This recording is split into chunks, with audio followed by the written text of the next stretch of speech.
Presented by Dev Bhojpuri Entertainment Rosra।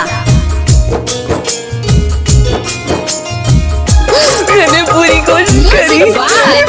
I love you। कावना कलम से लिखला, कावना कलम से लिखला हमर तकदीर के।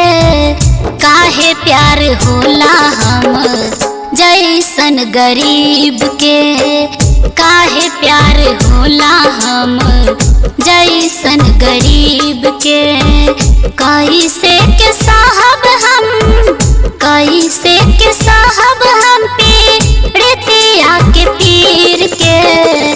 काहे प्यार होला हम जैसन गरीब के, काहे प्यार होला हम जैसन गरीब के।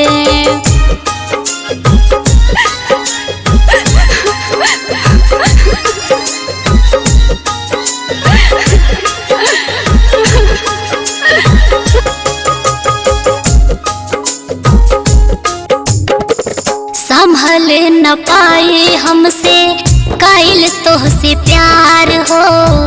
दिलबा हमार हई धड़कन तोहार हो। दिलबा हमार हई धड़कन तोहार हो। संभल न पाए हमसे कैल तोहसे प्यार हो। दिलबा हमार हई धड़कन तोहार हो। धड़कन में नाम तोड़े, धड़कन में नाम तोड़े सुन लो करीब से। धड़कन में नाम तोड़े सुन लो करीब से। काहे प्यार होला हम जैसन गरीब के, काहे प्यार होला हम जैसन गरीब के। मैंने पूरी कोशिश करी। I love you।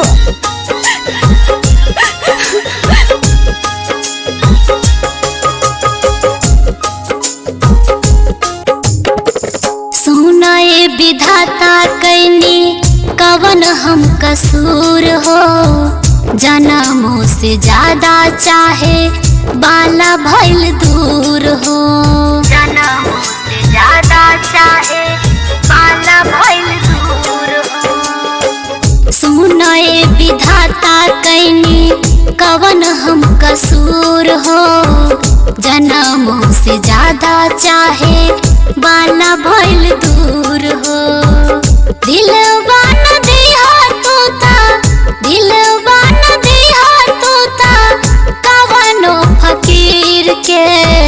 दिलवा न दिया तूता कवनो फकीर के। काहे प्यार होला हम जैसन गरीब के, काहे प्यार होला हम जैसन गरीब के। Recording by Dev Bhojpuri Entertainment Rosra।